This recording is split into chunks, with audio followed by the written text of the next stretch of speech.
Hello, my lovelies. Well, back again with Heather Turner and Steve Wraith. And today we're going to be talking briefly about this issue that has arisen over Danny Christie and is being recalled to prison, and what sounds true and what doesn't sound true, because something certainly doesn't sound true to me. I haven't worked with the police about what he's saying. But anyway, we'll get onto that. But also, I was told off by a couple of people because I didn't give Heather a proper introduction last time. Now, how I met Heather, I've been speaking to Heather for a few months now. We were Oh, sort all of right. became victims of the same trolls, and they were vicious. Went in right for us, but Heather got especially bad because they decided she was someone else. But Heather, you give people a quick introduction, oversight of you, of Yeah, who you are and what you do. I really am not um anyone really. Like you said, I have like a YouTube account with college videos from like 14 years ago. I go on YouTube, I watch stuff, I work in media. I'm based in London. I am very American sounding, obviously. I'm Cajun by heritage, so a little shout out to all my Cajun brethren out there, and all my cousins and sisters and everything in the South.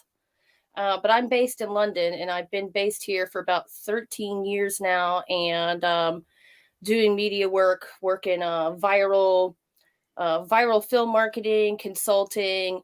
I did marketing for Fuller's Pubs as an area marketing manager. So little bits and bobs of everything I've worked in. Probably marketed all kind of stuff, really, mainly films. But I came here for journalism way back in the day when that was still a thing. Turns out working in the film industry is a lot more fun. So yeah, I was just basically like a nobody, just watching some videos every once in a while. I like to call into shows because I used to do radio back in the day, way back in the day in college. Called into a radio show. They decided I was like 12 different people. I don't even know what I'm supposed to have done actually. So long story short, in the process of me trying to figure out what in the blankety blank is going on, suddenly there was like 5 hour long podcast going on with Yeah, like yeah, Brian Harvey about me, threatening me, yeah. like if I don't remove videos and stuff and remove strikes that they were gonna put more information out. Oh, it was nuts. They put a video out, one of them that showed another woman's face, and then they said that's me, and then it was a woman with like an arrest record in Delaware, and then they just showed a screenshot with like five different Heather Turners in Delaware I know. to try It to was claim I mad. have a criminal record. Yeah, It it was sounds fun. I can absolute. laugh at it now, but I just basically decided to. I was like, screw this. I was like, what? Like, all my what? Like now there's hours of stuff out. Who? What? What did I do? I made the mistake of like calling into a radio Yeah, show with like my real stupid YouTube name because I don't really get up to much online, but marketing most things or staying in touch with family or watching videos. So yeah, they did that, but I'm been talking with you for a bit, and I'll just yeah. wrap that up so it'll go on forever. But I basically live based in London. I live in a place where I'm like a landlord tenant as well. So I have a lot of responsibilities to my fellow member neighbors during the pandemic, Mm. and I've been doing care work as well during the pandemic part time with neighbors. So I've been pitching in and doing that. You do your part during the pandemic to look after people. So we're right in the middle of it right now in London. It's really bad. Like I'm talking to Yeah, people who they work in offices with 60 people, and there's more sick people than there are well people. mm. So that's just me in a nutshell. I'm just basically holing up here, Brilliant. trying not Yeah, to play. not to get Thank you. any attract any trouble. And Steve, you give an introduction to yourself as well. Yeah, I mean, again, the abridged version. I've become a podcaster over lockdown, really, something which I didn't intend to do. But as somebody who's in the creative industry and somebody who enjoys making content, writing content, producing content, it was a natural thing to do. So, specifically, I concentrate on Newcastle United and football on my channel. But I do interlink that with a little bit of crime because I've got an interest, a fascination, an obsession, whatever you want to call it, with true crime. So over the course of the last few years, I've written many books from north, south, east, and west, books which I've been asked to do, or in some cases, books I've decided to do with the subject matter. And yeah, done well. Badboysbooks.net is where you can, find out which books I've written. But I've worked with many diverse characters. Charles Salvador, aka Charlie Bronson, aka Michael Peterson, whatever you know him as. Worked with Paul Ferris in Scotland. Obviously, the subject matter of a film called The Wee Man. Worked with Freddie Foreman, Brown Bread Fred, as many will know him. Obviously, a man who was quite notorious in the 1960s and further on.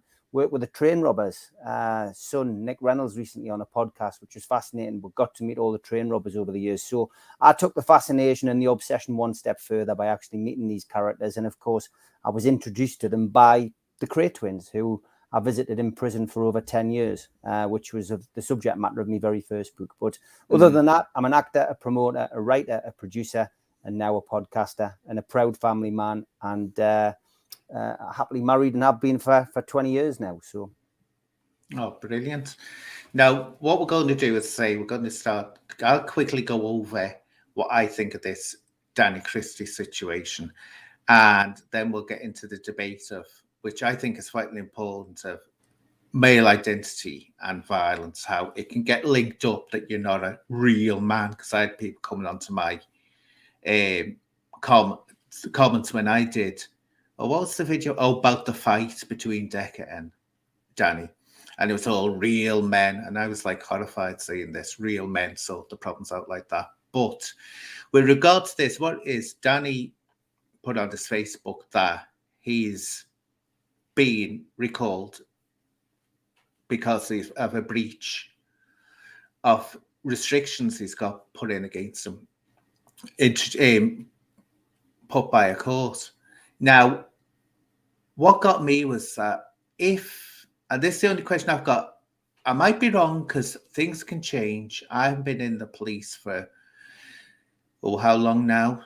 10 years, something like that. So things can change. But the way I remembered it, if you breached restrictions, straight away, you'd be arrested there on the spot. You'd be put in a holding cell until you went to a court, and the court would just put you back in prison.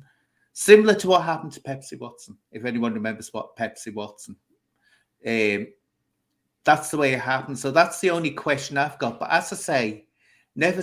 This idea that for some reason the court had compassion on him and said, "Oh, go home for Christmas to enjoy Christmas with your children." I didn't think that they did that kind of thing. Compassion. They don't usually show compassion like that. But I say, you don't know what's gone on. It could have. I've been surprised in the past. I've thought, oh, no, that would never happen. And it has done. But just to point out, and this is what got me, and that's why I wanted to do this podcast about it. It's so typical that, something like this, and people are all, coming out with all theories. You're getting theories going on what's happened, what hasn't happened. We don't know. Decca's being accused of having snitched on him and all this business. We don't know what's gone on. And this theorizing. But also the lesson in it is, and let's just to point out to people, these orders are given. You can call them, look upon them as being put on the naughty step for an adult that can't control themselves, or a court doesn't believe will control themselves and behave themselves. So it's like a naughty step. And if you get off the naughty step, there's going to be serious consequences for you. And it's in the person's own interest to stay on the naughty step and not get in trouble, or they'll be put back into a prison. So the onus is on Danny Christie to have not agreed to the fight. I know, and I'll agree with this, he was goaded into it. Decca goaded him, goaded him. No doubt about that. And Danny was put in the position of that if he said no, he was going to be accused of being a coward and all this business. And I fully agree with him and think that he showed pure logic and sense that he didn't agree to the second fight because, as he said, who's going to be making money out of it? I'm not that stupid. So he's an intelligent man. But the way a court will usually look at it anyway, as I see it, is they'll say, no, the whole point of you having that order is you're going to show that you're a responsible person and you'll stop doing the things you did in the past. So we don't care if you were goaded into it. You're not supposed to do it. You're supposed to have the willpower to say, no, I'm not going to do that. But as I say, which I won't get into, Decca has made accusations that it's not about the fight at all. It's about something else. I don't know. I'm not even going to go in there because until we know and we see it, that would be a terrible slander to make against Danny or any man, what Decca has accused him of. So I'm not even going to mention it on this show. But I just also point that out. One, it's very unusual that a court would think, oh, go home for Christmas. And two, even if Decca came along, say that it was because of the fight and said, oh, guess what? I forced him to do it. That doesn't matter. It's not going to have any effect. Because you're supposed to show that even though someone's golden into it, you're not going to do it. You're just going to turn away and walk the other way. So if any of you want to make any comments on this situation? I sort of interpreted it, the whole thing, as like he's defending his honor or fighting, you know, Decahegi having a fight for his honor kind of thing. Yeah. And it was disturbing to see, like, almost immediately there were betting odds and tickets being sold for this thing, and it all kicked off again. And I don't know if, I mean, most people are kind of familiar with the, I don't know, when you, the TV format of like how wrestling works. And like there's this kind of build up, and then they like slag each other off and like you're the thing and I'm gonna crush you. And that's almost like a version of it's playing out. So in terms of the restraining order, I don't know what's going on with that either, or why. You know, I can't tell you why he's confirmed he's in jail, Danny Christie. But it seems to me that whole setup was about defending the honor. But in my very strong opinion, any fighting this person, any enabling of Decahegi's violence is enabling his violence. Do you know, can I just ask something? Is someone saying, a few people are saying he's actually put his charge sheet up online? Yeah. It's up on another channel. It's up on True Media. Went up about 20 minutes ago. True Media. I know, but I've had a look at it, and it is the genuine article. I mean, look, True Media tends to post stuff up there on behalf of Danny as well. They're obviously supporters, but yeah, he was arrested. It simply states that he was arrested because of the fight. So it is the fight there, which proves beyond all reasonable doubt now that once again Decahegi was telling lies. Well, that's disgusting on Decahegi. That's all I'll say. That was absolutely disgraceful to do that. So, Decca, you've lost another point there. I mean, you don't. I know he's got horrendous things being said about him, and I'm not sure what Danny said about Decca in the past, but you don't accuse anyone of doing that. You know, this is it, Steve. This is what I'm saying. I keep on saying. Once you start lying, you've lost the argument. Like these drier things, humble things, or whatever they are, that are going around inventing stuff. You know, once you do that, you've lost the argument, and so everything can be dismissed. And it's just so ridiculous. And I'd just like to point this out. I support predator hunters, and if you see genuine predator hunters, they stick to the law, and they stick to the law for one reason, because they want to get a result, and that is to get a person charged for what they've done. They don't go around on the internet acting like vicious trolls, just weaponizing the subject of maps, thrown at it. For the people who don't know what maps is, I keep on having to say that you can't say the P word for people who interfere with children. You have to, not my decision, I'd rather use the proper words, but it's YouTube. You've got to use this minor attracted person. But, you know, they don't act like trolls. They don't go around putting doubt on themselves by just throwing the accusation at anyone that doesn't agree with them or they don't like. Yeah. Predator hunters are vital, and the police do actually, ordinary police officers do respect them. The ones that do it properly. I just sort of point that out anyway. But seeing as we've clarified that, I think that's good that that's been clarified.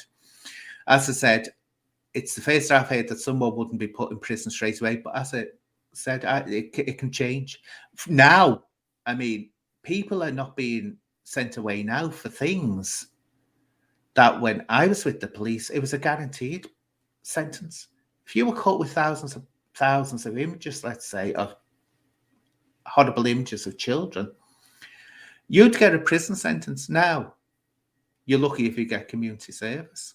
The problem just with it, fun the problem at the moment is the prisons are overcrowded, Yeah. and COVID is certainly changing the whole landscape with the way that judges and prisons are dealing with things. And unfortunately, some people are classified as not major risks, and this just clouds the issue, makes the problem worse, and it almost makes it people get away with things. And I genuinely feel this whole situation is escalating and is going to get worse if we go back into another lockdown, because people are going to have more time in front of their computers, more time in front of their phones, in their screens. And really, I had a conversation about this whole scenario with the criminal underworld guy today, John. I've got to be honest, I've had some great chats with John over the last few weeks, and he's certainly a voice of reason, somebody who is unfortunately been dragged into this whole scenario as well, as he was Decker's former business partner.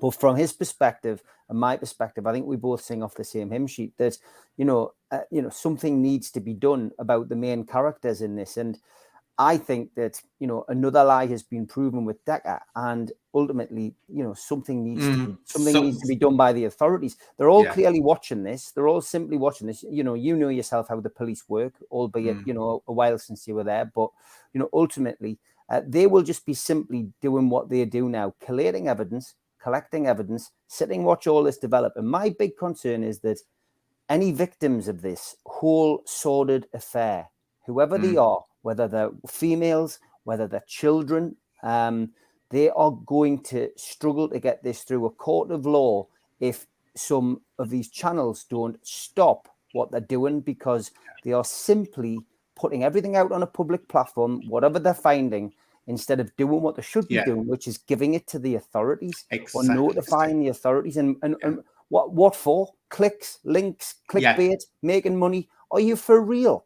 You've got no chance of getting a predator off the street if you're going to lay it all out on YouTube. It's so annoying, man. Oh, it is. You said, go on, Heather. I'll let you. Well, and I think the other thing we did actually bring up the last time, which is for me, that's a very disturbing thing, is that it's all a very blokey scene. Like it's all men doing this, apparently defending women, like defending vulnerable people. And one of them has a crowdfunder for the victims. Now, like I said on the last one, I've been through domestic violence myself and through that process, and it's very important to surround victims of this kind of crime with experts, with people who understand. And why are you running a $50,000 crowdfunder for victims of Kentucky Haggy when you've been to jail over this? And so, everyone sort of commenting on it, there's an underlying themes of violence in general. Like you said, this kind of bigging up of the male. I've got to fight for my honor, or I'm not a man, or something. There's all of these underlying themes as well. But the thing with the victims, and particularly the children, this is, not even a journalist would touch this right now, because of all the accusations and what you would have to go through to even go anything around printing any accusations. Not even a journalist would bite on this right now. And there's just the promotion of violence, the enabling of the violence, naming, shaming, blaming victims, naming underage alleged victims as well as part of the defense, and then having videos getting removed for defamation, which must mean there's content in it that isn't someone's getting that taken down for defamation. So clearly there's a problem with the way the defense, if you want to call it, is being presented by this person online. But I also, on the last note about the violence, he did a live, and I can't remember, maybe it was the one, you basically said something word for word along the lines, I would rather solve the problems through fighting than through getting stabbed or shot. He basically said that word for word. And that told me all I needed to know about the mentality of this person is that he only understands force. Do you not think this is... Sorry, Heather. Do you not think this is about... Do you not think this is about self-punishment a little bit as well, though, Heather? Because I feel that he feels that he should be punished for what he's done subconsciously. It might not be a deliberate decision, But I think there's a bit of a guilty conscience there, and he feels that getting beaten up that's a punishment. I don't know, when you say, I'd leave out the word guilty conscience, because that's making that's a loaded statement word in well, there. He's been found guilty of one offence, and he may be guilty, but he may feel guilty about that. I mean, there is a chance. And listen, I'm not a psychiatrist, but I feel that there could be some kind of guilt over that particular incident that happened in a Carlisle nightclub, and he might not like the person that he is, and there may be that kind of feeling that he wants to change. But I don't know. That's just my theory. It's my opinion. It's not this channel's opinion. It's not your opinion. That's my opinion. Well, I said to him a while ago, he put a picture on Instagram, and he was saying, but he's scarred after the fight and all this. And he was saying, I forget what he said, but he was saying it was a good thing or something like that. It felt good and all this. And when I was studying counselling, we started talking about cutting and self-harm. And we actually saw this. I seen this happening to one woman in her 50s. She started getting tattoos. Never had tattoos in her life. Suddenly she's getting tattoos, and she'd been coming out of a depressive state. And we were told, when we were studying that as part of the syllabus, they said what can happen sometimes, not always, but sometimes, excessive tattooing and getting into fights can be a form of self-harm. And one person who actually realized that he was causing self-harm to himself was why can't I remember his name, because we're always having words against each other. Darren G. Darren G just punished himself in a gym, way to the edge of endurance. And he said, as it was explained to him, he said it's self-harm. So they restricted him in the prison from using the gym all the time. And I think that's what might be happening there. It's a form of self-harm. It might be due to conscience, as you say, getting to him. But it seems that, to me, someone who enjoys pain like that, but again, as you say, stay not psychologist. Yeah, it's not necessarily the healthiest thing to deal with your emotions like that through acting out through the violence and aggression, but also through self-harm. We know that that's not the healthiest thing to be cutting and all that. That's not a healthy way to deal with your emotions and your problems. And if that is what's going on with him, that's really sad. That makes him like a really kind of a sad guy, in a lot of ways. Yeah. But the difference is he's putting out to the world on a podcast. So this is like, now we have to look at this and start to judge now. And I know he's got the bipolar and the mental health issues. People know that. And I think he works very hard. You see Darren G, and I think I've seen it, with other men in general, they will push themselves to crazy extremes. I don't know if it goes back to, if we're going back to what's male identity. I don't want to say toxic masculinity. I don't like to go, there's the toxic masculinity there. But I almost think if someone's going to say what's toxic masculinity, that's kind of that's toxic, right? Because it's harming the way that they're dealing with their emotions, and then also advising other people mental health wise how to get better. Yeah. But if you're displaying something that harmful behaviors, I don't know. What do you do with these people? I asked before, and I'm glad Steve's here because you can give so much more of a expert opinion, having interviewed some of these people on the more violent spectrum. We have a practical problem of violence with males in society. It's increasing. The pandemic is making it worse. You're absolutely right, Steve. It will get worse. And we have a practical problem of how to deal with these males, but also to have we have, you got compassion towards these people if they're suffering, obviously. But what do we do with the violent males? Do we shut them off the internet? Do we lock them away? Do we hold their hand? What would you?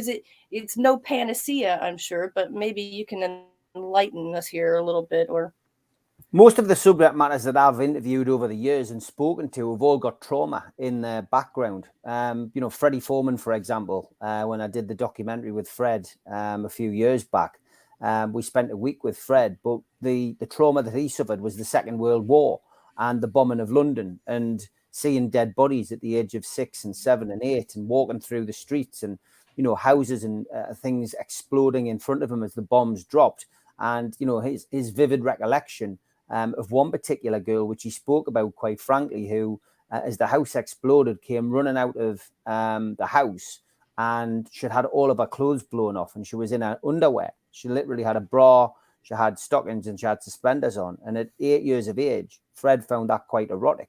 He said he was turned on by that. Now, that in itself is something which Fred speaks about on the documentary Fred. And I found that like quite amazing. He also, there's a story that didn't make it, and I'm quite happy to share it here. But at 9 years of age, a horse went running down the street in South London, and it crashed through the baker's door, the baker's window, sorry. And basically, this horse was half dead from the collision with the window. It was a runaway horse. There was a guy. All the kids were crowding around, looking at this horse, breathing, lying in the display of the window, and they just saw a man come down the street. He had a long dark coat on, he had a hat on, and he had a briefcase. He took the briefcase out in front of the children. He opened the briefcase.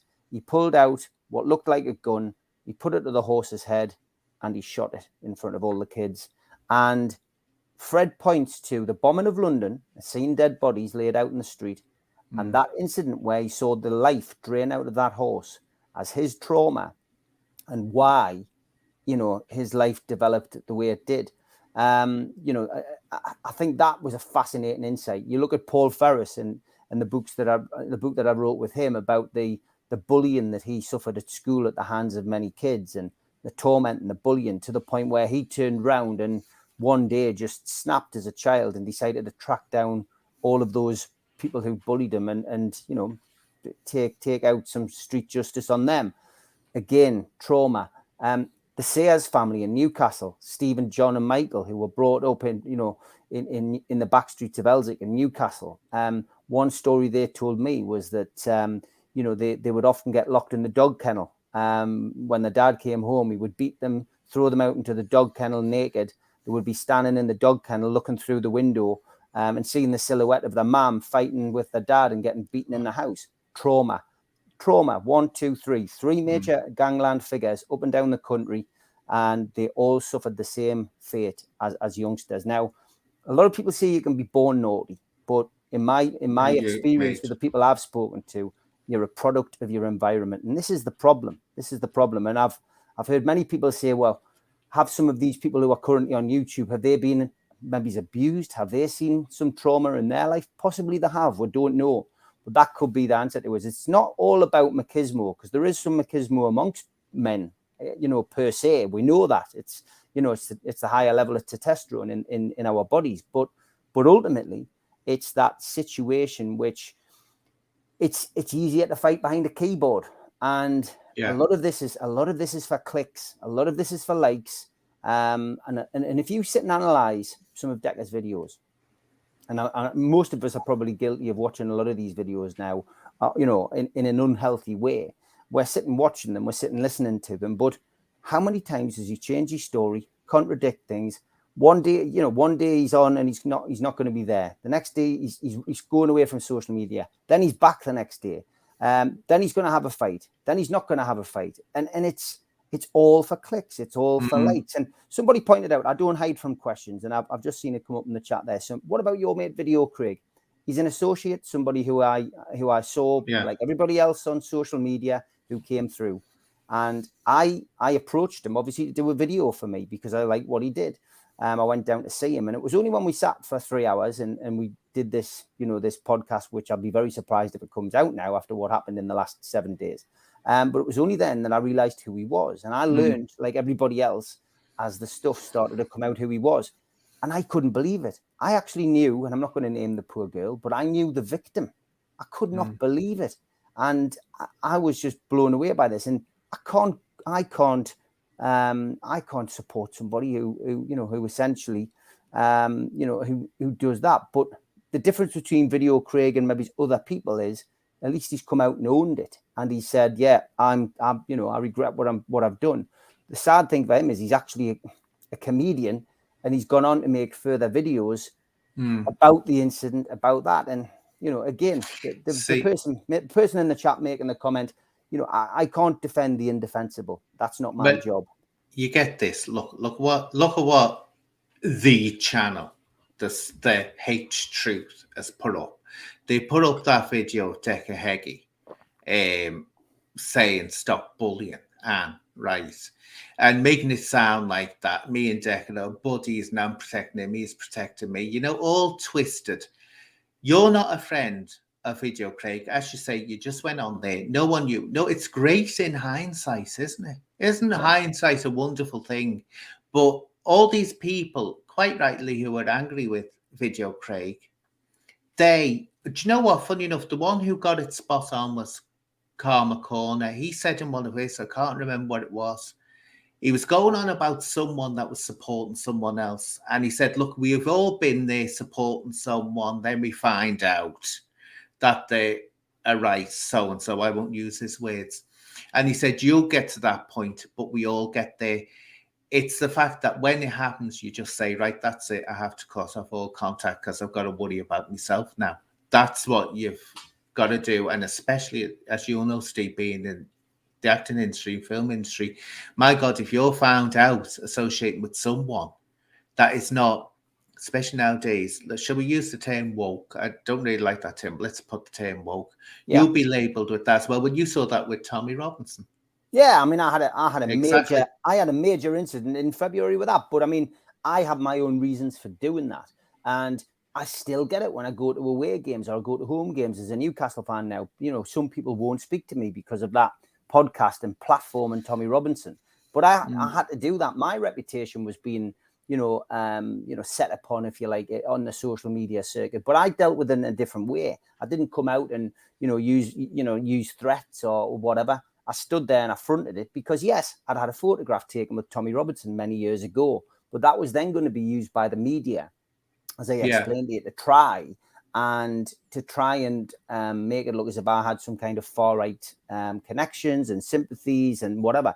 The simple fact of the matter was he came to a pub where I was watching the game and he asked for, my mates wanted a photograph with him and told me to jump in. And I said, well, I'll do it, but don't put it on social media. 6 months later, it's on social media and then it gets used against me by trolls. And I just decided, well, I've got a podcast channel now. I'll tell you what I'll do. I can nip this in the bud. I'll get him on the channel and interview him. And that's what I did. But I had to ride a storm of criticism. You're platforming a racist. But what I did was I probably did one of the most comprehensive interviews that's been done with him since the Oxford Union, where I asked him every question that the far left could give me. And we ended up with a 90-minute really good interview. And ultimately 50,000 people enjoyed it. And I've never been criticised for the actual content of the interview. Yeah. What I have been criticised for is platforming them. And I can deal with that because now the only photo that they show now, the trolls, is a photo of me with Tommy Robinson interviewing him that time. So, you've got to handle things differently. And that's the way I do it. I'm doing the same with this unfortunate situation that I've had going on with the man in the shed, which I've simply fought him with facts. And our 2 videos that we put out last night on my channel, I think if, proved beyond all reasonable doubt that everything he says about the Sayers family and Stephen Sayers in particular is utter poppycock, for want of a better expression. But Heather, do you want to input any input into this? Oh, I was just going to say, funny enough, Steve, the time I ran into Tommy Robinson was also pub related. Oh, was it? Because he had the trial at the Old Bailey, and one of the pubs I was marketing for is a gin palace, a haunted gin palace. Oh gosh, really loved working in a gin palace. But so I was marketing for one of those, and they had the trial there, so they had all the crowd and everything. So yeah, I took a look. I got some pictures. He was shorter than I thought, and he had some funny shoes on. But I was like, it's Tommy Robinson. I took some propaganda. Got some to be honest, as a person, he's very, he's quite intelligent and he's actually quite a character when you meet him. However, anybody seen in spitting distance of that guy or milkshake throwing distance, you're going to be in trouble, and your reputation will suffer for it. But, that's just the way that we live in it. And you say woke, and it's, and it's not a particular word I enjoy either, but that's the world we live in now. Well, I believe in journalism. I studied journalism, and that didn't mean, I was super lefty college kid, liberal arts kid. That didn't mean just go interview your own side. That's a cult. Like, just go interview everyone like you like and you agree with. You're supposed to go talk to Republicans and right wing and left wing, and you talk to as many people to get the story. So if that is taken away from us, I don't know what these people what you're upset about free speech getting taken away, but then like people aren't allowed to talk to people. What do you want to have your cake and eat it too? You see, this people go on at me. You know, that's why I'm not so like hit by this woke movement or anything, whatever you want to call it. I was more or less emerged and evolved and grew up in its whole process through the career that was chosen for me, basically from a very small child. So I had to get used. It was normal to me. Oh, you can't say this, you can't say that. Everything was, which you know what, it did have its which can relate to this discussion on, you know, violence and male identity. You know, it's the way you're brought up to view not only yourself, but people around you in the world around you. What you said, Steve, yeah, I'm a great believer in this. Nature has a much stronger effect than nature. Much stronger effect than nature does. So I always say that, but you're formed into this little being and you go out there. So I was going out there with, because I came from, I've always said this, people say that I'm a prude, but I came from a family where the rules were you didn't talk about certain things. Oh my God, you never answered, but you never questioned your parents when they told you to do something. But you were always assured that they wouldn't tell you to do something that was bad. So I always grew up like that. You respected your elders. You communicated with people the right way. So all this is not a shock to me. It's just like I've gone to a new level. It can be frightening at times because even I say to myself, can I be saying that or should I be saying this? And it's unforgiving now, where in the past you had more leniency, but now you're not given the chance to learn for some strange reason. And I think that's essential. I don't know if it's something that you also notice, y'all here, but I've found this with, and maybe it's a difference from what you experienced growing up, but I've found a lot of males of a certain age group, like my partner's Gen Xer, so he's like pushing 50. So a lot of people in that age group, 70s babies, people grew up, so many males tell me that, well, I was 14 or 15. I was out on my own. My mom started making me pay rent. They were emancipated forms of being like they were working. They were already like being a kind of like a man of the house or almost like independent in a way that you're like, because everyone was working, like you're either working class or whatever. But I seem to find like male after male after male, and I don't know if how that affects them differently or if this goes into trauma, but I seem to find a lot of these guys when they were teenagers were just kind of off doing their own thing, whatever that was. And sometimes gays, if you were a young gay man, obviously that would have been a reason why maybe you weren't really home. You just kind of went off on your own. So many men just strike it out on their own when they're like 16. I was like, how old were you when you were doing that? Yeah. What? This is Heather, we were saying the other day, see, I can remember the 70s. I was born in the mid 60s, so I was a child in the 70s and I remember it. And then there was definite roles for men, especially fathers, and they had responsibilities. And that doesn't mean that they couldn't, some men weren't vicious brutes. There was a lot of domestic violence went on back then as well. But what is you had to grow up quick. It was the 50s, wasn't it, when the teenager was invented? You just before that, you went from a child to overnight you were an adult and you were expected to take care of yourself and take care of and get a family. That was your whole person life, to get a family. Now, and this is what I was saying about men teenagers locked in male bodies, growing up male bodies. They haven't got that responsibility. There was no welfare state like there is now. If you were on the welfare, you struggled. You really struggled. So that was on you. You also had the attitude in public that you had to respect authority. You had to respect the police. And this way, which wasn't all good, like, because the police were, I always say about the Merseyside police in the 70s, they were openly thuggish. They were openly racist. They were openly homophobic. So it wasn't a good thing, but you had those restrictions. But now people are having children, and I'm not being judgmental when I say this, I'm just pointing out the fact. People have children without even being married. That was a no-no back then. Well, you did have some people weren't, but it was still generally frowned upon.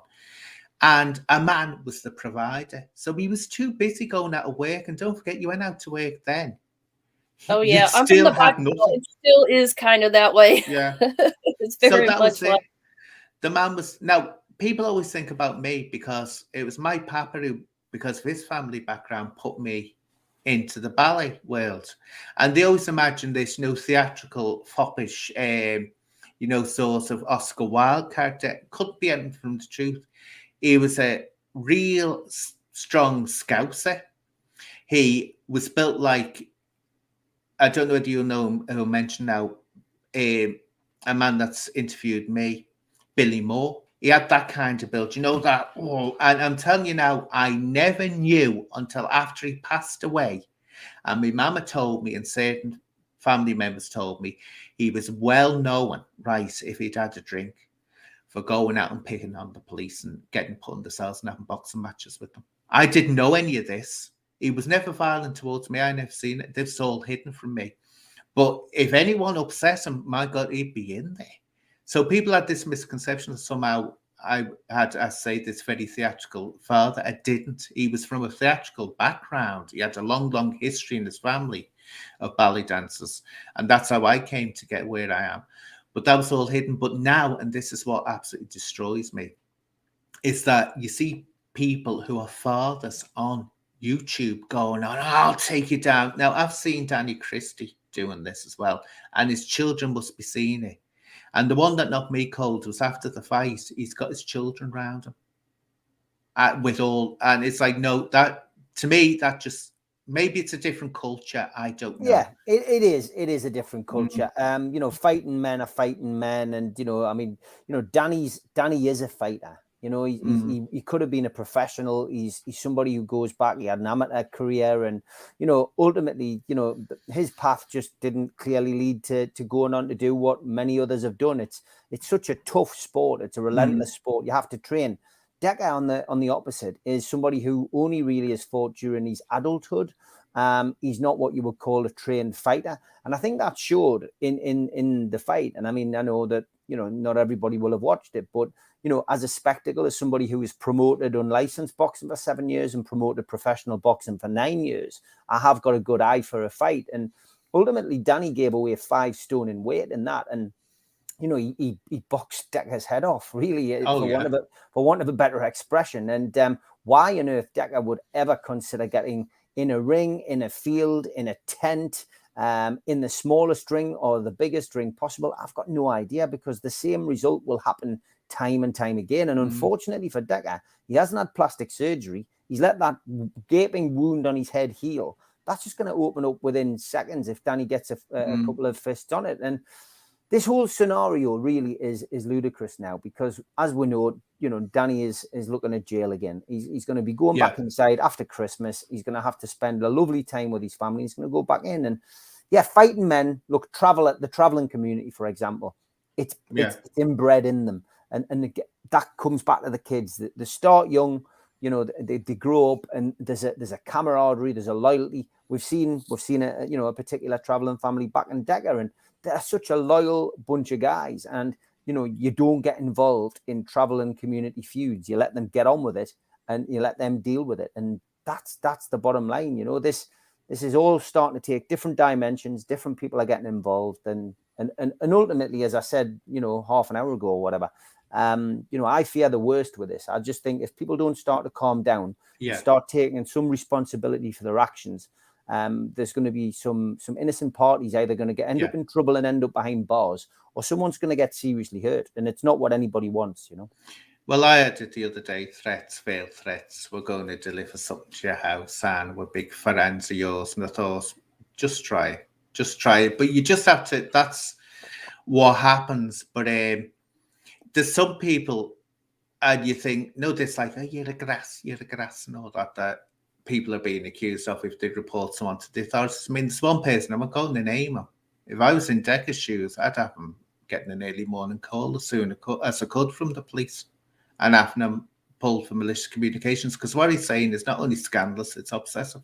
And we've been through that, Heather, haven't we? That obsession where it's relentless and doesn't stop. And it's just like hours and hours. And the problem is Yeah. sometimes like it's and the police, you know, it's up to you to like, they're not gonna like do CSI and sit there and go, all right, it's up to us now, we'll take care of it. Like, you got to go through all of that and log it if you wanted to do something. And that means hours and hours and hours of like your life now drained, which is almost like what it's almost like what the trolls want. They want to drain you. So it's like, how do you deal with it without just playing into just getting exhausted by it? But I kind of wanted to go back to something what Steve said, because something he said reminded me of something you had said earlier, which was about the self-punishment aspect. And you were talking about Decca Heggie's head and like how I've seen what you're talking about, you know, and because he's put his face in the videos every day. But that's what basically kind of really shocked me was he was ready to gear up for another fight, and his face was so like I was hurt. It was like hurting me to look at his face go like, I'm going to go fight again. And I was like, that must hurt. Like you must be in pain, but you're raring to go again. I was like, that can't be right. Like, so I don't know if that goes back again to this kind of he's still busted up and he's like, I'm ready to go again. Woo. Because that's how he reminds himself he's alive. That's what it is. It's that numbing. If he has got bipolar, which I've got no reason to doubt it, they always talk, don't they, about the numbing thing. And the only way they can remind themselves alive is to feel pain. It literally brings them around, and it's that control thing. Some people I don't know why, but some people do get off on pain. But it's like this. I mean, you can see it in other ways. I mean, we used to see the odd dancer, and they'd be pushing themselves, going to ridiculous lengths with their extension. And I remember that I used to look out to see how they were. Extension means the legs, how high they can get the legs in the air.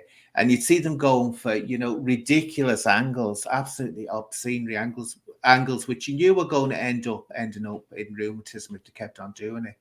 And you realize what they were doing was they were literally, because it's such a punishing regime anyway, they got to that point where they were getting off on it, because it is, I mean, it's like being an athlete. You've got to do it day in, day out, and you push. You never get to a perfect state of perfection, but you'd know, and you'd think, and guess what would usually happen after that? They develop eating. You can't say that word, an ED, you know what I mean? Eating. They wouldn't be doing it properly. And what shocked me about people who can develop that, the energy they can suddenly get. You think that it would deplete their energy levels. No, they'd suddenly, a space of energy would come. Say, out, where does that come from? But I just want to draw your attention to this, out of fairness, give you the chance to respond, Steve, to this about the Freemasons, because I know a bit about Freemasons as well. Yeah, I mean, look, and Mark, I've seen the comments, and again, you know, I never hide from anything. I always answer openly and freely. You know, Freemasonry is something that I got into just short of 9 years ago now, and I've been asked many times to go in. I used to be in an organization, a charitable organization called Rotary International, which I was in with my grandfather and my dad. It was a generational thing. Rotary is a charitable organization which, in our particular branch, met on a Tuesday lunchtime. Butchers, bakers, candlestick makers used to go along, and it was a gentleman's club. It was a gentleman's lunch. You'd get a guest speaker, you'd have a raffle, you know, you'd make a donation, and we raised money for good causes. We did golf days, we did, you know, various things, and the best way to describe Freemasonry, like a moose lodge. It sounds like basically a moose lodge kind of thing. It's like, don't be afraid of the Masons. Go get the moose lodge. Go get them. No, I kid. They're in charge of everything. But come on, like, it's just people getting together, having a you know, run it. Like, it's not really as scary as people think, you know. Yeah, the Freemasonry thing is the way I was going to explain it is it's exactly the same as Rotary. The difference being that you have to learn some ritual. You have to, when you go for your interview, you have to say that you believe in God, which I do. So ultimately, you have to make that commitment. You pay an annual fee to be in the Masons, and as long as you've got a black suit, a white shirt, and a tie, and you go along to the meetings and you learn your ritual, or give it a good go and learn your ritual, you can go in and you can progress and you can do as much or as little as you want. But to suggest that it's got influence, certainly in my lodge, it doesn't have any influence at all. There's no policemen in my lodge. The average age group of my lodge when I first went there 9 years ago, I would say it was in the 60s, mainly local businessmen. Now I've managed to introduce some of my friends. I'd say we've probably got the average down to about 50 now. So there's a collective of young lads, all from my area, Newcastle, Gateshead, who go there, and we all just go once a month on a particular night when we raise money for charity, and that's it. There's nothing suspicious about it. There's no sacrificial lambs or goats or whatever you've heard. There's no influence on public affairs. And I've seen some people, making podcasts suggesting that it's more severe than that we control the world. Well, I'm afraid we don't control the world from anyone in Newcastle. I'm afraid we're miles away from that. But yeah, look, maybe in the past there was influence. I do know from speaking to some of these villains who I've mentioned that Freemasonry was very proactive amongst villains and police officers in the 1960s in London, for example. I think because some of the higher profile criminals have been outed as Masons up and down the country over the years, that fuels the fire in the conspiracy theories. But you know what? From my perspective, I'm glad I went in. I think it changed me as a person for the better. I'm not saying I was out of control, but I needed something else in my life. And as an actor, as somebody who, as most actors are, you're resting quite a bit, you're not working.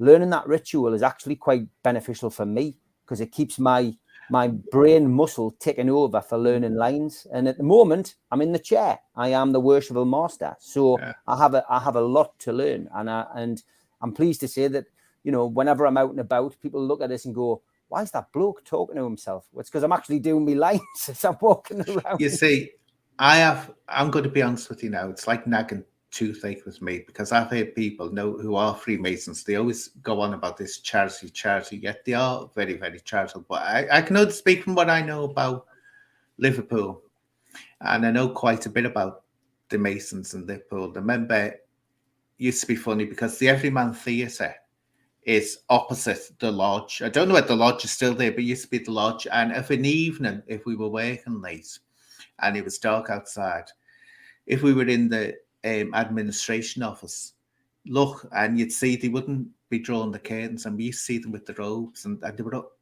doing the little walks or whatever they were doing, and we used to be wetting ourselves laughing, and then suddenly the curtains were closed after a couple of weeks. But what gets me is I know definitely in Liverpool some very nasty crimes are going to get covered up by the police because of association with Freemasons, and a lot of cities are like that. And I saw this firsthand, I say, working for not all Freemasons, it's just whether someone's got power and influence over the chiefs of the force, and some very nasty, disgusting, if you want to talk about maps, including maps that were covered right up. And that's the only reason why I think I'm always, saying when I hear this charity thing, from what I know about Liverpool, what goes on, there's something else there that is much, much, much, much more sinister. In other words, they protect their own. And that's why police... Now, I don't know about this because I've heard two things. I thought that the police were banned, even when I was with them, were banned from being Masons, which I'll say in a minute was a waste of time banning them.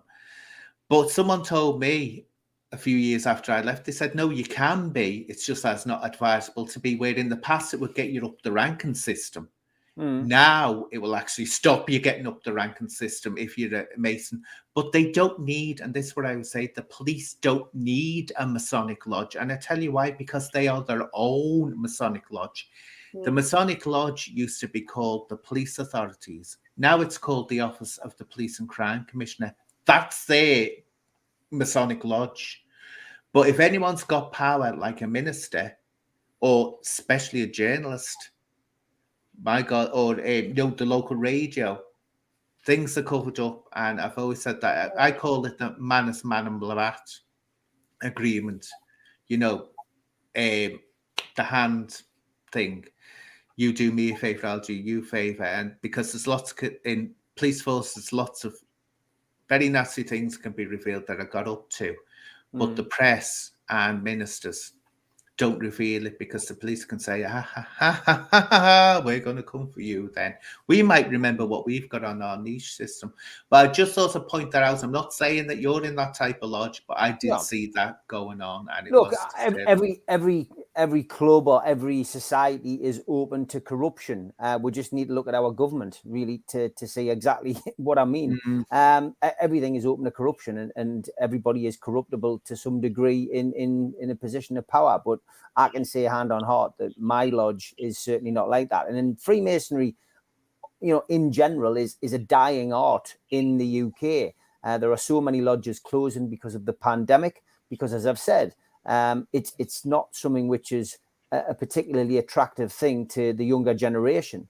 And a lot of the old lodges have now, handed the certificates back in and are now closing. And some will merge, some won't. But numbers have dramatically fallen. I mean, back in the 60s, most of these lodges in the Gateshead and Newcastle area were attracting in the region of 200 to 250 Freemasons per meeting. On average now, you're getting something in the region of 20. And they rely heavily on visitors from other lodges. And ultimately, it is a dying art. But anybody who wants to go, I mean, look, I say anyone in the Northeast, that your podcast goes out to everybody like mine around the world. But if there's anybody in the Northeast, go to Beamish Museum. It's an open museum, and there is a fully reconstructed Freemasons lodge there. Go to that lodge, go in and have a look at it, and go and have a walk around it. And the museum staff are brilliant. They'll tell you everything you want to know about Freemasonry. And the other thing is as well, I'm sure that I'm not encouraging illegally downloading stuff here, but there is a program called Inside Freemasonry, which was on Sky. Vaz Blackwood, a very good friend of mine, another actor, lives in London, was best known for Lock, Stock. He is a Freemason as well. He's in the Actors Lodge in Chelsea. And he does a fantastic program. It's 5 episodes, and it takes you inside the lodge. It explains what it's all about. So the secret society thing, I'm afraid, doesn't quite exist as much as it did in the past. And get yourself online. Google Freemasonry. Google Freemasonry degrees. Check out what the degrees are. All the ceremonies are online. There's even a website being set up by Grand Lodge now where you can actually go on and ask what Freemasonry is. It's not the secret society it was. It may well have had some bizarre powers back in the day, but I'm afraid now it couldn't be further from the truth. And anyone sitting in a shed telling you any different is a liar. Yeah, there's even female Freemasons. There's actually there never used to be. Yeah. Then there's a documentary that's floating around YouTube from BBC, and it's about female Freemasons. So who was that woman? Steve, do you know this? I don't know if you know the history of Freemasonry, but I read years ago, and I can't remember who it was. Some woman actually got women into the Freemasons because she hid in a cupboard. She was determined to get in there, and so she jumped out and went, "I may have seen you all." And so they had to let women in because she seen all the little tricks they were doing. I can't remember who it was. And I thought, that's one brave woman decides in a cupboard, then jumps out after she's seen all the she'll have been very disappointed. She'll have been disappointed. And of course, people asking about the aprons. Yeah, you wear an apron. I mean, it's all a cost. It's you spend a lot of money doing it, and it's all about recital. There's nothing worse than going to a lodge where they're getting prompted all the time, and that I haven't learned their words, if you like. And for me, our lodge is really good for that. We've got some really good people who can recite the ritual, and I just take a bit of a pride in it. I enjoy it. It's 1 month, 1 day in the month I get dressed up and go. Once a year I can take the wife, which is nice. It's always the Christmas one, which is nice, and we'll go along. We'll sing hymns. We get the Salvation Army in. We'll make a donation to them, and it's just, it's the charitable side, which I really enjoy. And it's something I'm proud of. And like I say, when that horrendous terrorist attack took place on Westminster Bridge and the helicopter came in, just take a look at that footage and look at what's on the back, the square and compasses. That was because the money that was donated from the Free Grand Lodge in London, which we all contribute to, we bought that helicopter. So you look at things like that and think there is a lot of good that we do. Oh yeah, there is all the time. So Heather, you wanted to have more discussion, didn't you, on this male identity with violence, didn't you? You said you wanted to come up with some statistics.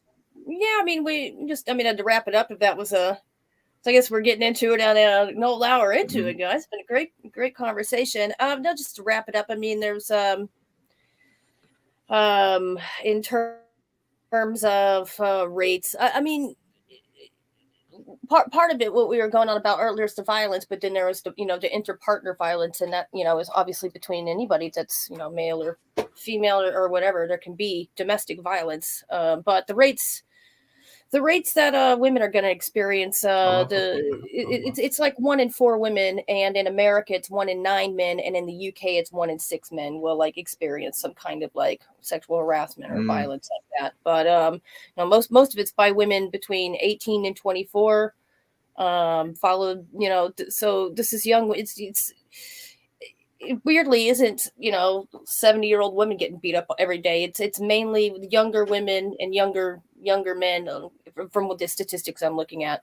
And I don't know, because Steve is basically giving a lot of kind of insight more into that as well. So I mean, we were talking about younger men, younger women, this culture today with the social media, the pandemic coming. I guess, is there anything that you could maybe talk about around that, and violence, domestic violence amongst the young youth, and it's kind of what you think? I've got two daughters. One's 15, the other one's 11. So the 11-year-old is a little bit too early to talk about that. I think my two daughters. The thing that I've discovered as a parent is that computers and technology and mobile phones are the focus of their lives, and have been a savior really for them during lockdown, because without that, and without being able to interact with their fellow students, then it's been a godsend. They've had to do everything online. But away from that, we as parents, we've limited the time on there. I've got to be honest, both of my kids have got they're both very forward in the way that they interact with kids. And I think that's a lot to do with me and my wife, the way that we are. We're quite open and forward people, and we speak to people, and we like to have a laugh. We're quite a close family, but at the same time, we're very open at talking about things. We're not racist, we're not homophobic. We've got a broad spectrum of things that we talk about. We've tried to bring them up with the right morals and the respect, and they've been they've been disciplined in the right way, in my way, and I was as a child, I was disciplined a lot harder, but it was different times. But from my point of view, with boys, we're not quite there yet. With me eldest, we are, but a lot of it's just been online stuff. There hasn't been that kind of stuff that's come along yet. If we're talking about examples and things that I've seen up here, I worked as a nightclub doorman for 18 years. And I did see a massive change in the culture in Newcastle. When I was young, it was all about drink and alcohol, and Newcastle's a well-known place for going out early. It used to be, everyone used to be out at 6 o'clock, and licensing laws have changed now, but you would be heavy drinkers up here. But then the drug culture came in the 90s, and it changed everything, and it changed everything forever. Drugs took over. And I would say probably 70% of the people who were out, whether they were visitors or people local, were all on some kind of drug to enhance the night out. I was lambasted by people on radio up here for even making that statement. But I said, I'm on the front line. I can see what's going on. I'm having to deal with people on the door. And violence was quite prevalent. What I found was that a lot of the violence that was, which was, the men throwing punches, was created by either a fallout over a woman, or a woman causing the trouble amongst the men. A woman was always involved in some way, shape, or form. I'm pleased to say that in my time on the door, I very, very rarely saw a man hit a woman. But the statistics say that a lot of it does go on behind closed doors, and that is the concerning thing. That is the worrying thing. And obviously with lockdown, I briefly looked at the statistics because obviously Anne and I are going to do a show about this week on my channel. But the worrying thing is that when lockdown occurred, it rocketed. The stats rocketed for domestic violence, and that is a major concern. That is a major concern moving forward with lockdown. And conviction for it as well. Even like there's been shocking stories this year about police just not investigating these things. And then I read something I had to reread like about 3 times now because I'm like, this can't be right. So I read that according to the American Journal of Emergency Medicine, domestic violence cases increased by 25 to 33% globally in 2020. That's like insane, right?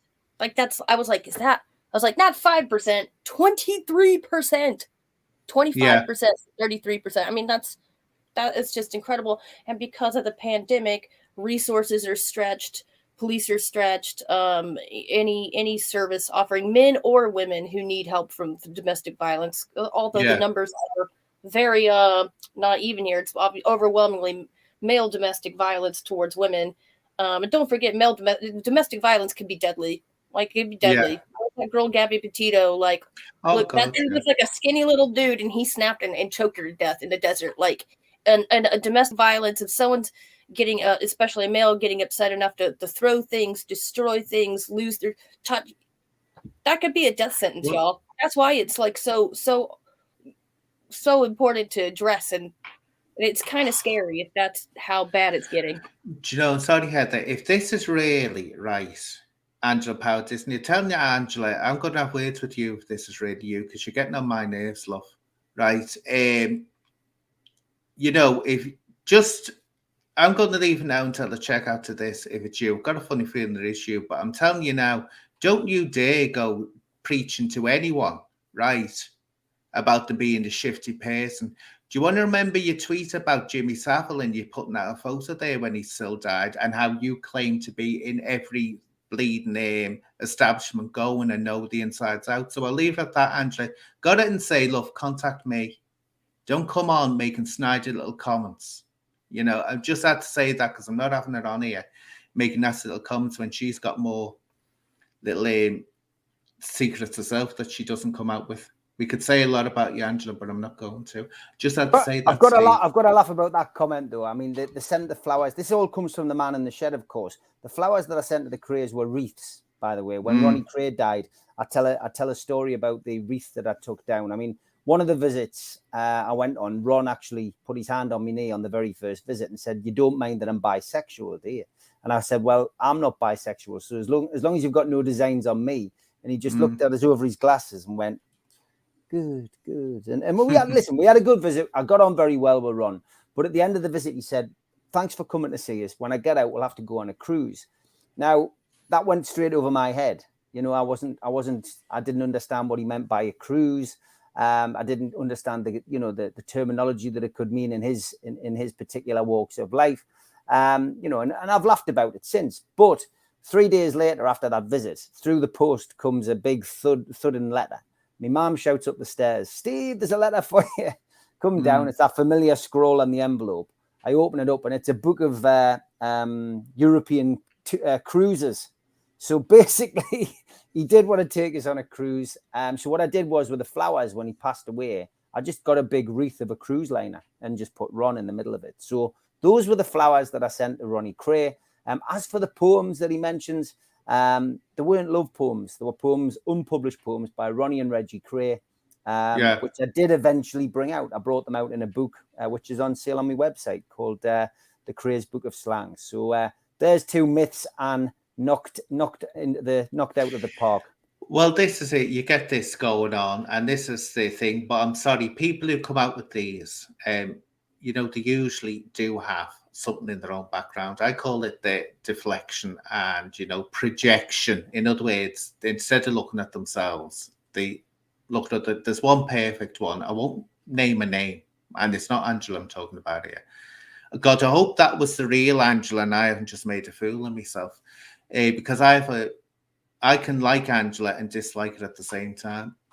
But anyway, there's one going round, and this typifies it so typically. She's going around saying that she's a warrior for children, and she's going to out everyone. She's picked on me. She's picked on other people. She's put one other podcaster through hell, saying that she killed her daughter and all this. And but the fact is, we know because it came out of our mouth, and she's got it in a video.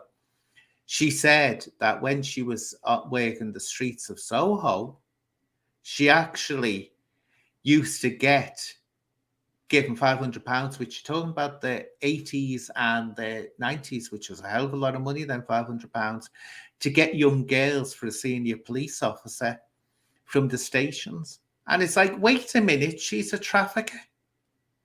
But this is what you find out. People who throw out all this nonsense and rubbish, they're the ones. That's why I said when people are going on, produce, your acros and all this business, yet you produce yours as well. The ones that are making the biggest noise, because you usually find they've got something on there that they don't want getting out themselves. It should be a level playing field, but I just thought I'd point that out anyway. Yeah, deflectionary tactics, it's the name of the game for a lot of people, sadly. And, people in glass houses shouldn't throw stones. Well, it's like the one header that was getting at you and me, the American podcaster. He said, which he did, he'd tried to cause trouble for me, report me to the police. And he said, I've reported you to the police. This was before I ever reported his mate to the police. But I'm the bad one, not him. But anyway, he said, they can't do anything because I have to go in to his own station or his own police department and make a statement. So I said, go and do it. He wouldn't, and I chanced about 3 times, said, go and do it. Go into your police department and do it. Because said if you don't, that means that if you walk in there, they might have something on you. And you'll know, Heather, the police in America are completely different from the UK. In the UK, they're more or less like counsellors and everything. But in America, you've got law enforcers. They don't mess about. And they will make judgments against you. And they're not scared of making judgments against you if you've got a history. So that is... They don't have the greatest record with keeping a hold of their guns and not using them to just murder people. So, that's a big police violence issue in America in general. They've got a big law and order problem in America. And now, the sort of approval of the vigilanteism. So this is this Kyle Rittenhouse kid. And it's like the culture war and the kind of... like the thin blue line there. So many people involved in the thin blue line, like military, police, firefighters. You know how many people showed up to the Capitol building on January 6th that fell into that category and bought all of that? This is kind of so we don't have a confidence in law and order, and there's always, I don't know, it's part of the American spirit, isn't it? To be kind of cowboy, kind of we kind of have nostalgia for this kind of, every man is... every man for himself kind of thing. So yeah, it's very complicated there right now. But I like England. I've been here for 13 years. I'm a permanent resident, and I'm looking forward to citizenship. So when people go on about the police heroes, say you want to go to some American states, and you'll know what I mean. It's just no questions asked on the floor. That's it. The cops are just straight up scary.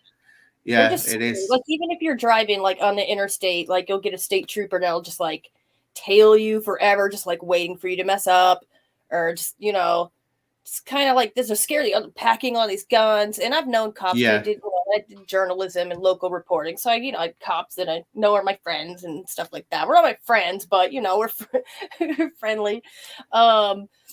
But in general, they're really scary. It took me a while to stop just being afraid of just the sight of a cop. Just be like, oh, lighten up, remember that turn signal, that kind of. That's it. And that's because Bobbies here in England. They either walk around in pairs like community support officers, or they're not armed. The only ones that are armed here in the city center with the guns protecting, the Parliament.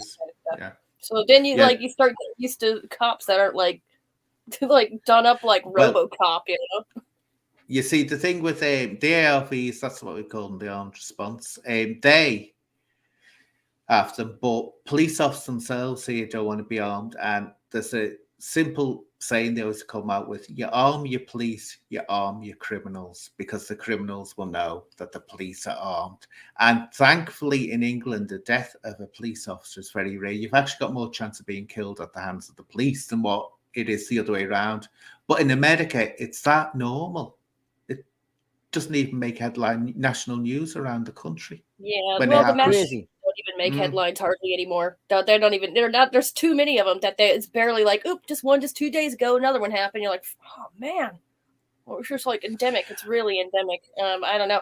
Like my family back home, my sister's pack. So I'm like, I'm good. If I lived in America, I'd have a gun too. But I Yeah. come from hunting culture. Always been around always like firearm safety, responsibility around firearms, and never handguns. It's always hunting rifles. But there's been like, yeah, when my sisters told me, they're like, yeah, I armed up. Like things were just getting hot, like really hot. Like Obama Trump years, things just a bit hot. I was like, yeah, good on you. Like, good on you, sis, because that's actually like my sister successfully used her firearm in order to deter crime from her. She had people stalking her house, and she basically figured out it was like some teenagers, like this, like stalking her house, scaring the shit out of her, trying to get into her house at night. She had a new baby, so she went and got her ass a gun, and then eventually figured out who it was. The cops would come out, they'd go off, or someone would just drive up, just harassment. So she figured out, oh, that's that guy's grandkid. So she marched over to his house and was like, look, I got a gun and it's a stand your ground. This is Texas and I have a right to, and if they come on my property, I will shoot and kill them. And that kept them from coming on her property. That solved that fucking problem. Sorry. Because they knew. They knew that was, unfortunately, that was the case, that she had to do that to go say, look, if they come on my property, you realize this is a stand your ground law. Like, yeah. I think the thing is, this is the difference I've always said between America's view. And you have to be careful because there's many Americans don't agree with ownership of guns. The public, they should think it should be like the UK, that you can't own firearms without a license and strict controls under it. But yeah, and her husband was a Marine, so it was like, look, my husband taught me how to use this gun. I will not hesitate if these kids come back and mess with me. Like that solved that problem. I think what it is, in England, we're brought up, which we are, the majority of us see guns as being death and danger. And the natural response when someone sees a gun is they'll back away like that. They won't want to touch it. In America, the viewpoint is for those who agree with gun ownership, they see it as protection. They see it as a form of protection. And that's the big difference. Here, death, danger, there, protection.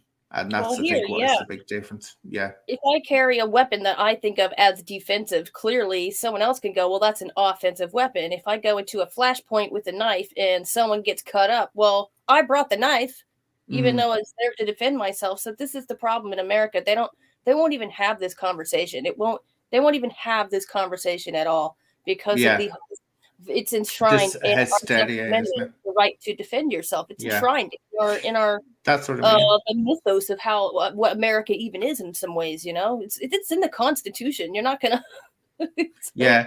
That's it. It's as you say.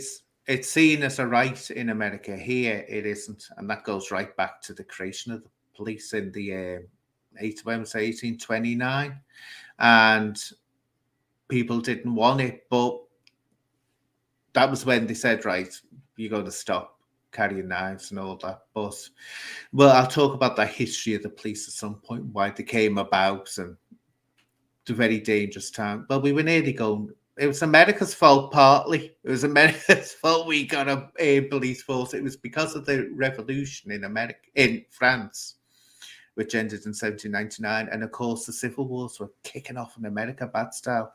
And they thought the UK was going to go into a revolution. So that's how we got a police force, because of that. So we have to thank America for it. But have you got anything to add, Steve? Not really. I mean, the American situation always makes me scratch my head, really. I mean, it should be a simple thing to ban the sale of guns, but, they just never seem to learn. And unfortunately, these things are going to continue in America until they have some kind of gun regulation. But you just can't stop what's happening there. In this country, we have an absolute nightmare situation with knives.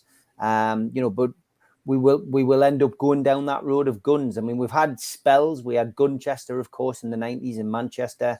We've seen it in London, but thankfully that epidemic hasn't spread to here yet. But yeah, I mean, those kind of things. Why do we need them on the streets? We don't need them on the streets. There needs to be some kind of clamp down on that as well. But I mean, the country's a mess at the moment. I've had this discussion many times. When my kids are up and they're married, I'd certainly be looking to move out of this country because I just don't see it getting any better. And I think it's going to get worse. I just think we're on a downward spiral in England, and it's going to get worse.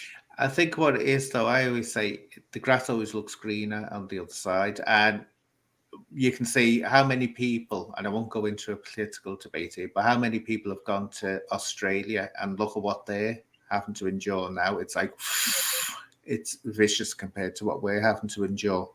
But yet that was the promised land for a lot of English people, wasn't it? And UK people, that was the main place they used to go to, Australia.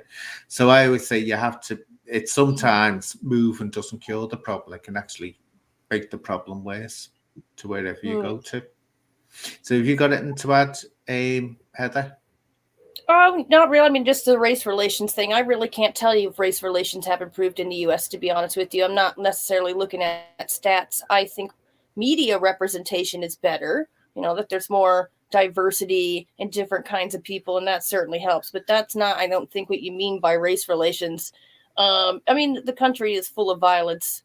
There's been roving groups of people like fighting each other. Antifa, the anti-racists, and then like the QAnon people have been beating each other up in the streets since like Barack Obama was in office, and like killing each other in the streets. That's like a low level kind of a warfare amongst your own people there. But also part of the problem of race relations in the US goes back to stuff like basically a demographic problem, where America's like a really big place, but like 55% of anybody of African descent, Black African descent, lives in the South. And there was a population shift, like 1920s stuff. Like there was a northern migration of people who of Black descent who moved north. I'm going to feel like Detroit and basically like cities and stuff. So if you look at like most of the Black people are in the South, where you still have things on the laws that on the law books that like Jim Crow era stuff, like blue laws still left on the book. There's like old church blue laws and stuff. So you have that problem. But then with the cities and stuff, obviously the cities are going to have poverty issues that are going to contribute. Once the Motor City, all that collapsed, like half of that place just on fire most of the time. Yeah. So it's like a demographic problems. America is very segregated in a way that you wouldn't expect, like really, really segregated. I like London because it's very mixed, and the Victorians purposely built some of this stuff to make sure like you would have like a bit of a rich bit next to a bit of a poor bit, so it wasn't as segregated. But you would be so shocked actually how segregated US cities are and how segregated certain ethnic populations are from another, and that's going to contribute to ignorance, to violence, to from where I'm from, it's the racist, the white supremacist and Christian IDs and stuff back in the Ozarks. But it's total. If you're segregated and you can be like ignorant, it's much more easier to be ignorant and hate each other. I think what it is, London is basically New York, isn't it? But with less friendly people in it. Where in New York people are so nosy that they're so friendly. And will come up and talk to you. You'd think you'd known them forever, but London, I always find, my God, it can be the loneliest place in the world if you don't know someone. And all those people, they don't even look at each other. It's like most of the time, unless someone's coming up to them. I know you, but New York, I say, is very much like, but with much friendlier people in there. Everyone that wants to know you're in New York, especially if you have an English accent, which, it's a good idea to really start poshing it up. and then you get more attention there. Well, But I could go I to said, work and they'll say vitamin again. That sounds oh funny. yeah, vitamin. Vitamin. It We love is that. funny. Say vitamin. Oh, Say so anyway, aluminum, however you say. oh, aluminum. What was that? Aluminum. I can't even Aluminum. say I it say now. aluminum, but how do you like the British? I know the British people say it different. So that's Strange another one. one you get. Say vitamin. Say aluminum. Yeah, it is a strange one, that one. So has anyone got anything more Yeah, to add say that they want to talk? Cheerio. Sorry. Oh, it's all right. Any wait a minute, what's this one? This is a strange one. Don't understand this. This is just bizarre, this one. Where is it? Race it was invented as a concept by scientists in the 19th century to justify white superiority. Yep, true. There's no such thing Is it? biologically as race. Biologists do not accept any such thing as race. That is like just words Yeah, that because we're all the same, aren't we? Yeah.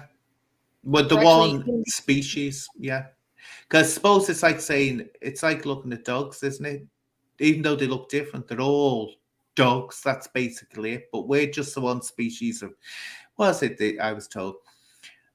We're all really a black race that's evolved to live in another climate. That's how it was explained to me once. So now I see what they're saying. At first, I couldn't get what they meant by that, but they're right. Yeah. Yeah, there were no white people in England 10,000 years ago. They were all dark-skinned. The first people in England were dark-skinned. Is what basically anthropologists believe. So, well, the Welsh, if you look at the true Britons, the really ancient Britons, which you can see now, the Welsh, if you look at someone like Tom Jones, that's what a true Welsh person looks like. The tan-skinned, olive-skinned, they're not white like us. We're the Vikings and the Anglo-Saxons. They don't all sing like Tom Jones, mind, Dan. Oh, God. He actually... well, national treasure. Years ago, I met him and he cut right into me. Cut me at length, he did, because someone thought it was funny. And I can't remember what they said, to tell me to go up and say something to him in Welsh. Of course, I didn't know what I was being asked to say. And from what I was told, it had something to do with the ladies' part that I was calling. And so I was done there, didn't know, but he went away quickly. That was my only meeting with Tom Jones. Oh, it was like a classic comedy setup. Oh yeah, I was needed to go and do it. I was the fool that went and did and said to thinking, why are they asking me to go up and say that? But again, I was naive back then. But does anyone want to mention anything else or discuss anything else about this violence? The one thing I was thinking of, which we haven't touched on, is I remember, especially when I worked for the police, you'd get, women coming in, it's usually young women, domestic violence, and they'd be wanting to, report the partner and all that. And especially when they were very young, I used to, because you'd be taking the statement off them, and that's what I'd be doing. I think, here we are, wait a couple of days, then they'll be in dropping it. And that's the way it used to go. But you used to take the opportunity to talk to them and say, when you're attracted, because we'd know the person that they were going with had a record, even though they were very young, and say, what attracts you to bad boys, which there can be, people can find bad boys thrilling and sexy and all this. I said, the reason the bad boys is what's going to end up making it a nightmare. And bad boys don't like it when the women don't want to be with them anymore. And remember, I used to instill that in them. And I think the way to move forward, if we're ever, and this is what's annoying, the women's movement to get women, not only equality, but what's the word I'm looking for? Oh, free will. But there's another, autonomy. Yeah, being autonomous, living their own lives, not having to expect men to keep them and supply for them like was in the past. We're going back. So it's slipping back where women are sort of like becoming, again, things to be looked at and possessed again. And when that happens, and it's like the people who are held up as the idols are these bad boys, these violent people.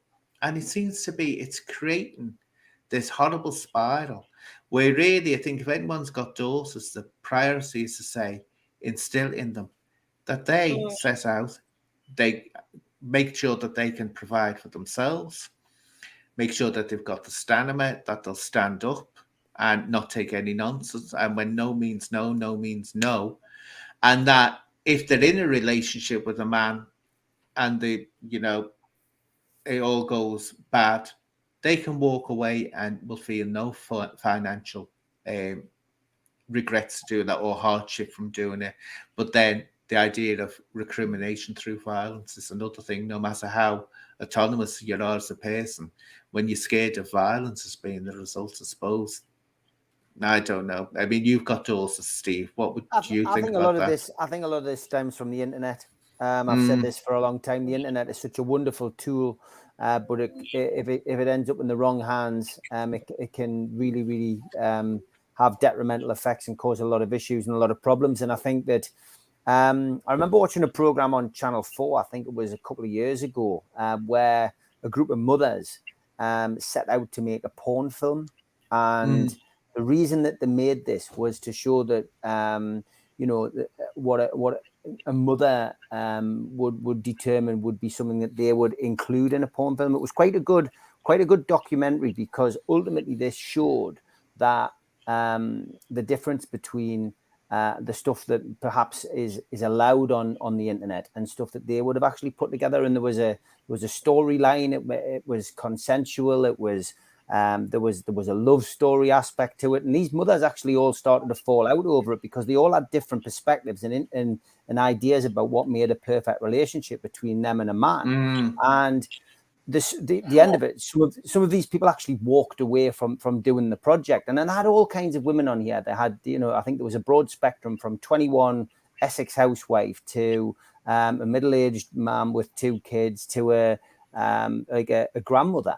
And the older generation and the younger generation seem to agree. That midsection seem to disagree. But I think a lot of this violence, domination, and stuff like that, which we see, which perhaps some young men deem acceptable as they go on into adult life, is caused by watching a lot of this stuff that's readily available, not only on the computer but on their phones. It's at the fingertips. They can be sitting in school in class showing their mates something like that, or it can be sent around a WhatsApp group, and that's the problem. And without naming names, obviously we know a lot of the stuff that's being said about certain people at this moment in time involves some rather bizarre role play ideas.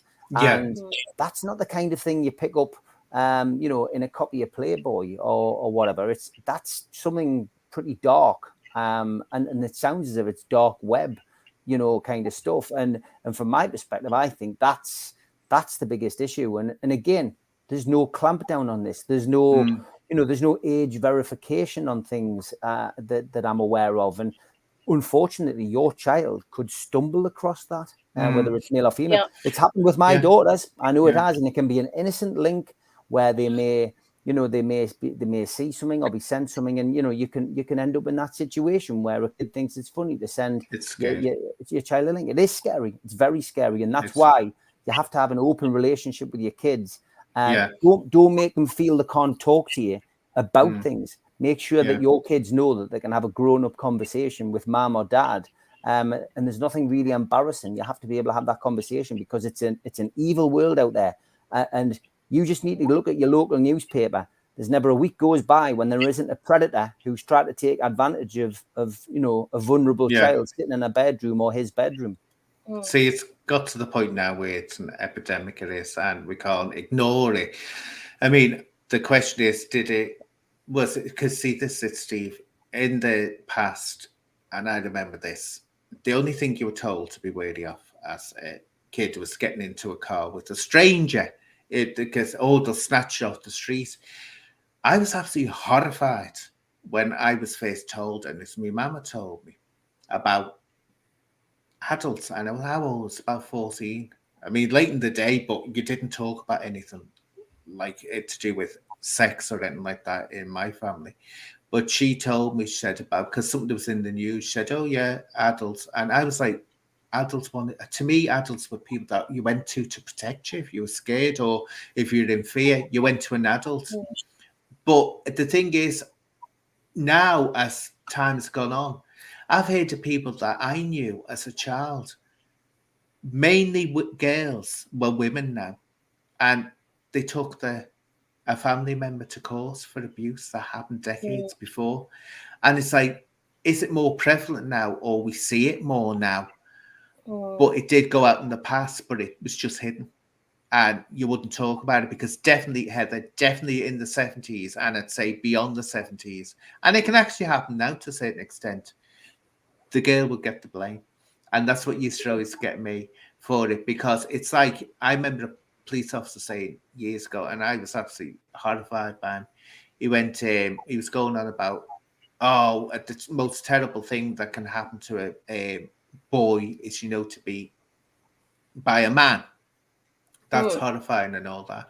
But then when he started talking about girls, said, well, these girls, they're advanced now and 12 years old, and I thought, here we go. It's like different rules for one and a different rule for another. And I thought that's what's unacceptable. It was horrendous years ago. It just was. Yeah, and this sort of mainstreaming almost of sex work and kink and things with what's that movie with the woman with Dakota Johnson, and she falls in love with the rich guy who tortures her, the BDSM movie. But yeah, the mainstreaming of that and like OnlyFans, 50 Shades of Grey. 50 Shades of Grey. So it's like a kind of a mainstreaming of it, and I kind of find a little bit of very disturbing when I think also people, especially on this platform, have a responsibility if they're going to be attracting a vulnerable audience, like it's been vulnerable men or vulnerable women, and then like there's almost a gateway to like darker stuff, like like dark web stuff, like perhaps advertising your services on a dominatrix website, for example, where you also mentioned working with children. Just saying, like, you have a responsibility to make sure that the vulnerable people you're drawing for this content are just not like a gateway to like just to sex work. You want to talk about mental health and violence? I looked up some statistics on sex workers and mental health, and it's pretty shocking, the levels of abuse. So mainstreaming it, the access to children, to young children, young women, young vulnerable women as well, who are at high risk of being raped, of having domestic violence and this kind of stuff. So, I think it's a big problem to tackle, and I think a lot of it is online, but it's almost like it's all being mainstreamed, and it's almost like there's a mainstreaming of it, in my opinion. Hardcore, not just like the joy of sex, where it's just hairy naked people, in funny positions, like hardcore stuff. That's not mainstream. It's being mainstreamed. Yeah, but I totally agree with what you say, and just say, Steve, right? Don't apologize to the person. You just say that no offense taken. Right? She's just being what she is. A little she's most probably on this, and so she's come onto my line. I'm a gentleman, Luan. Yeah, I tell you now, that's what I say. I like her, but at times I want to give her a piece of my mind to do. She just goes into this. I don't know whether she's on the bottle or not, but it just. When you're thinking, don't be so rude, you're just saying things to the little people. But anyway, I found that. Anyone want to mention anything else? Or are we all ready to wrap up now? I just want to say thank you for inviting us on. I mean, I wasn't sure what I was going to come into, and it's an absolute pleasure to share the screen with Heather tonight as well, after watching her like on your show before. It's been a pleasure, and if there's ever an opportunity again, feel free to give us an invite. If I'm available, I'll pop on. Definitely, because you've dealt with these bad boys, haven't you? You've dealt with these people with history, so it was essential that got you on here. So thank you very much for coming on, Steve, and definitely will have you on again. And you, Heather, as well, which was... Thanks. I'm just a nobody here, guys, so thanks. Oh, stop saying that. God, no.